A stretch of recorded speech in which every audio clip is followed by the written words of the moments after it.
Welcome back to Behind the Lease. Today we are heading to Atlanta to talk high-stakes retail strategy. My guest is Sarah Williams with Council Real Estate.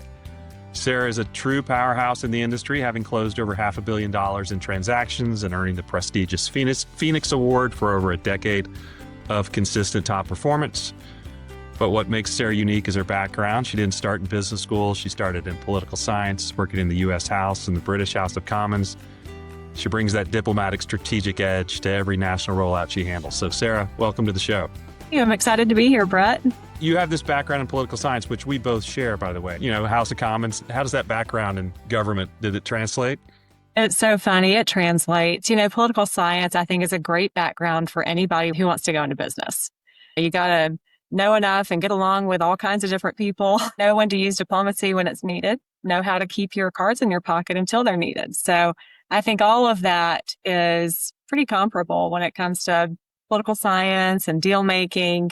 In my life, I actually didn't start with political science. I actually started with real estate and then I went and studied political science in college. My grandfather had started our family real estate company. So I had an entire upbringing seeing how he not only ran our family business, but he was involved with the community and he lobbied for legislation that would be helpful for real estate. And that actually helped inform me when I went to college to choose what to study. In the retail real estate business, so many of them were political science majors. So there's something about that draws us to it. So tell me just a little bit about starting Council Real Estate. So Council was born in 2022. The three partners that founded it, it's myself, my husband, Branston, and our partner, Taylor Dozier. We all kind of came out of larger companies that had so many different lines of business. And what I really wanted to do was come out and focus on retail and retail brokerage. And at the time, I was specifically just doing tenant representation. Right. So when it really boiled down to it, it felt like starting a boutique brokerage that's really focused just on representing the tenants well was going to better serve my clients. We were 3 people and we quickly hired a couple of staff. And right now we're up to 8 people at the end of 2025. And we've expanded. In addition to tenant representation, we're now doing landlord representation. So it's very exciting. Which hat feels most comfortable for you, or does it matter between tenant rep and landlord rep? Well, tenant rep is where I have all of my direct experience. Right. Since 2007, I've mainly worked with tenants. Translating that to the landlord rep side, it's been very comfortable. And really, it's our team that put on the listings that have that experience and that background representing landlords for years. So you've been in business since 2022, it's 2025. What have you learned over the 3+ years of having a brokerage business? It's about, of course, taking care of your clients first. Our client success is our success. You go take care of your clients, you find sites, you help them do what they need to do, and everything else will kind of fall into place. Now, we need to do that well. And so for that, you have to staff up accordingly. I may have underestimated how many people we would need to really run this thing.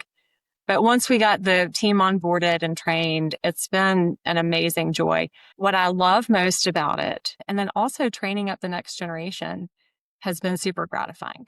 Of the 8 of us, 4 of us are 25 years old and younger. And that's just been so energizing to have them here in the office and on the team. Is there one consistent thing that you feel like you're trying to emphasize with that group across the board? We've been very lucky. With the younger age, you have to emphasize getting on the phone versus texting and emails.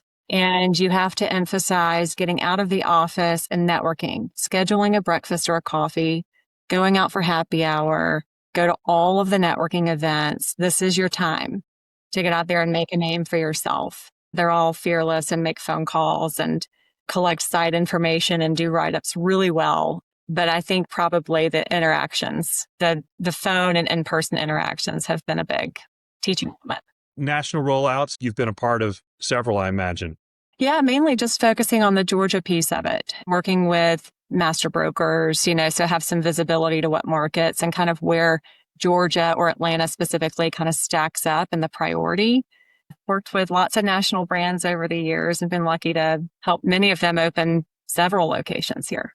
What do you think the site selection variable that most people ignore? I'll tell you what site selection variables we look at most for sort of that segment that I'm most active in, which is that junior box segment. And what we really need to pay attention to is not only what are the current population numbers, but what's happening year over year. Is it declining? Is it growing? Where specifically is it growing? Is it growing with a higher quality resident? Is the community building affordable housing? Who's moving into the trade area or who's leaving? As you know, there's so many different retailers that can respond to any one of those scenarios. So it's hard to say which one. I think the most overlooked is how easy or difficult is it for travelers to get into this shopping area. And I'm not talking about right in, right out access or traffic light. I'm talking about, is the neighborhood, has it grown so fast so the people are there, but maybe the infrastructure hasn't caught up. Maybe there are two-lane streets and it really kind of causes this bottleneck where the broader customers can't get to you. And that really impacts how many submarkets do you think you can be in, right? If it's super difficult to get in there, you're not going to draw as much from other places. You know, Atlanta, I think I remember reading in the last year or so, was not one of the fastest growing cities, or maybe didn't have as much population growth as it has, in the past. Can you get a sense of that? Do you feel like that, Atlanta, maybe job growth and some of the other things are not as strong as they have been previously? I feel the exact opposite. I feel like we are, because Metro Atlanta is such a broad region. The city of Atlanta only has about 550,000 people or so, but the broader MSA has 6.2 million. And we're on track to grow to 7 million by 2040, I think is the number. Maybe that's the 2050 number. But we continue to grow rapidly. But the metro region it goes out so far. We're just a big sprawling metropolitan region. So when someone's referring to Atlanta, it's really that whole region, which is continuing to grow. And our Georgia economic development, they've done such an incredible job bringing in major job providers, whether it's manufacturing or filming or, some sort of distribution, data centers, all those things. We're bringing lots of jobs to the state. So whether the urban core of Atlanta is growing as quickly as the outer MSA and even some of the smaller markets outside, it's probably not growing as fast. I don't have those numbers on hand, but the region as a whole is booming. For a national retailer looking at Atlanta for the first time, what is the biggest misconception they usually have about your market? Probably walkability. Atlanta is not a city that has very much walkability like a Chicago or a New York or even certain parts of LA. We are very much a driving city. And even if you're opening a store in the heart of Midtown Atlanta, we don't want to make that decision based on foot traffic alone. You really have to understand that people are going to travel to you by car, even if they're 4 blocks away. They're going to move their car. They're going to need a parking spot. I think that's always one of the biggest things to overcome. Now, we do have areas of Atlanta, like our Beltline, that are almost exclusively served by pedestrian or bicycle traffic. And those areas are super desirable. It's like our beachfront property. What's your trick to keeping the pipeline full? I really never count the eggs in my basket. I see the work at hand and I go out and I perform all the tasks that need to be done. As long as I'm doing all the right things and thinking creatively about, okay, where is the next deal coming from? And then start working on that. It really just all comes together. Once the deals are negotiating leases or we're under contract, then I start really focusing on where that falls in my pipeline. But I think as long as you're always out talking to people and getting that, on the ground intel, whether it's from, the city managers, developers with a big anchor in tow, you always kind of know where the next thing is. The key is certainly keeping up those relationships and giving and receiving as much information as possible and just capitalizing on that along the way. As far as your client list goes, who's keeping you the busiest right now? My partner, Taylor, is doing a lot of the restaurant work. So the 7 Brew and the Wingstop that you mentioned, he's the main lead on those, and he's extremely busy with both. Both of those brands have received big equity infusions, whether at a corporate level or in the case of 7 Brew, it's a very large private investor that signed up for many, many units across a broad geography. He's working on that. TJX has 5 brands TJ Maxx, Marshalls, Home Goods, Sierra, and Home Sense. And we cover the state of Georgia, but outside of the Atlanta MSA.